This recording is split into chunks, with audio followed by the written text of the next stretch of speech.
Selamat siang untuk kita semua. Terima kasih atas kesempatan yang diberikan kepada saya. Saya akan memaparkan hasil review dari jurnal eksplorasi atau survei dengan judul Analisis Tanah sebagai Indikator Tingkat Kesuburan Lahan Budidaya Pertanian di Kota Semarang.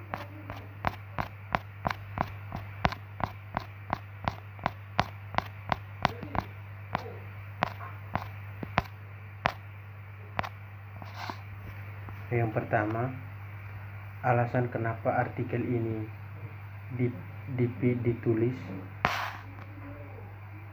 Yang pertama, artikel ini ditulis karena Prabowo 2008 menyebutkan penerapan sistem pertanian yang mengutamakan penggunaan pestisida dan pupuk kimia masih sangat melekat pada model pertanian kita. Padahal peningkatan pertanian produksi dari penggunaan bahan-bahan tersebut hanya bersifat sementara, sedangkan analisis tanah dan dampak negatifnya sangat besar karena dapat menyebabkan kerusakan pada sifat fisik kimia dan biologi tanah, yang kemudian berimbas pada semakin luasnya lahan kritis di Indonesia.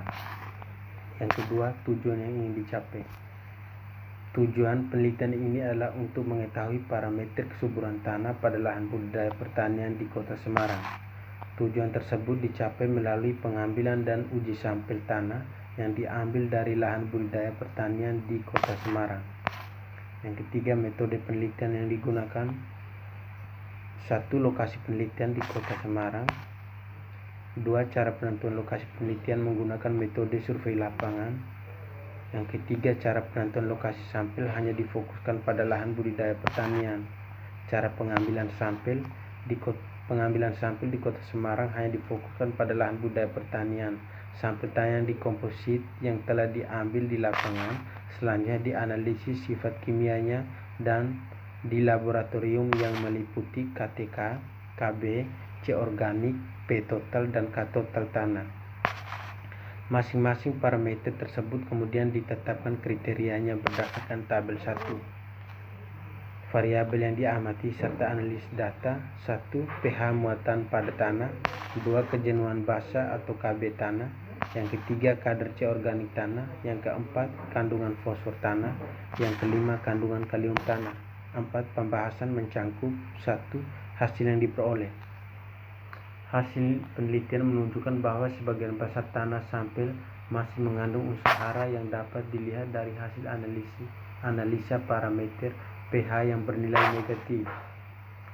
Hasil penetapan kadar C organik tanah pada lokasi penelitian dari masing-masing lokasi tergolong rendah sampai sangat rendah dengan nilai berkisar 0,80 sampai 1,30 unit lahan yang memiliki kriteria rendah. Hasil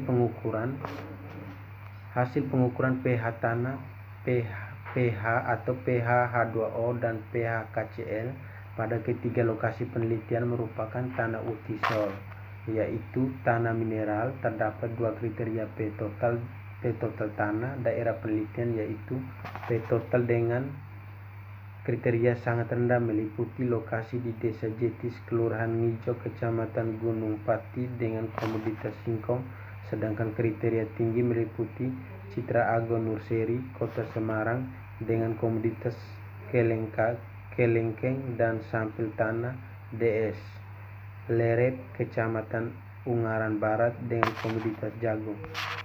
Yang kedua, alasan kenapa hasil seperti ini.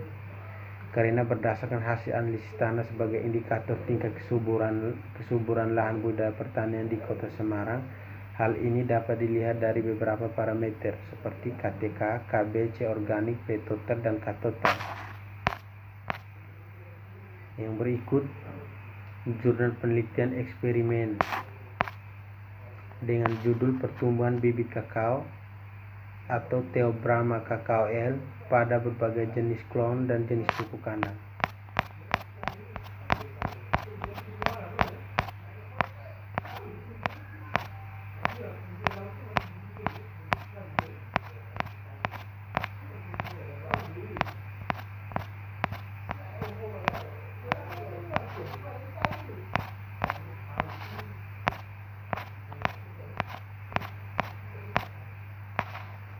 Yang pertama, alasan kenapa artikel ini ditulis.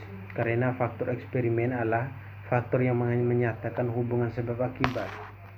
Penyebab dari jurnal ini adalah rendahnya produktivitas kakao di perkebunan rakyat adalah belum menggunakan bibit dari klon atau varietas unggul atau masih menggunakan bibit asalan. Di samping itu, faktor lain yang dapat menyebabkan rendahnya kualitas bibit adalah penggunaan bahan media tanam yang belum optimal. Akibat dari penelitian ini adalah produktivitas tanaman kakao menurun. Tujuan yang ingin dicapai, penelitian ini bertujuan untuk mendapatkan jenis klon dan jenis pupuk kandang terbaik serta mendapatkan interaksi antara keduanya pada pertumbuhan bibit kakao.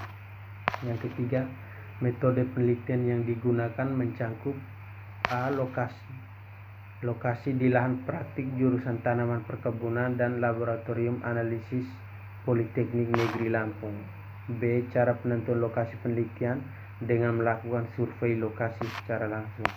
Cara penentuan lokasi sampel menggunakan rancangan acak kelompok atau RAK.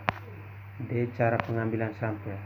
Rancangan yang digunakan adalah rancangan acak kelompok atau RAK. Pola faktorial yang terdiri atas dua faktor. Faktor pertama adalah jenis klon yang terdiri atas 3 jenis, yaitu K1 sama dengan klon TSH 858, K2 sama dengan ICS 60, dan K3 sama dengan TSH 908. Faktor kedua adalah jenis pupuk kandang yang terdiri atas 4 macam, yaitu PO sama dengan kontrol, P1 sama dengan pupuk kandang ayam, P2 sama dengan pupuk kandang sapi, dan P3 sama dengan pupuk kandang kambing. Penelitian ini diulang 3 kali dengan 12 kombinasi perlakuan sehingga terdapat 36 satuan percobaan. Variabel yang diamati. Diameter batang bibit kakao, jumlah daun bibit kakao, panjang akar bibit kakao, bobot kering akar bibit kakao, bobot kering berangkasan bibit kakao, luas daun bibit kakao, dan indeks kehijauan bibit kakao. Analisis data. Data dianalisis dengan sidik ragam pada taraf nyata 5% dan dilanjutkan dengan uji lanjut beda nyata terkecil atau BNT. Pembahasan mencangkup hasil yang diperoleh. Hasil yang diperoleh terdapat interaksi antara jenis klon bibit dan jenis pupuk kandang pada luas daun bibit kakao dengan hasil terbaik dicapai dengan kombinasi klon ICS 60 dan pupuk kandang ayam tambah tanah, klon TSH 908 dan pupuk kandang ayam tambah tanah, klon TSH 858 dan pupuk kandang ayam sapi tambah tanah, TSH 908 dan pupuk kandang sapi tambah tanah, serta klon ICS 60 dan pupuk kandang kambing tambah tanah. Alasan kenapa hasil seperti ini. Yang pertama, klon TSH 858, klon ICS 60 dan klon TSH 908 menghasilkan nilai yang hampir sama pada semua variabel pengamatan, sehingga ketiganya dapat dijadikan klon yang dapat dikembang lebih lanjut. Jenis pupuk kandang ayam mampu meningkatkan tinggi batang bibit kakao dan bobot kering akar bibit kakao.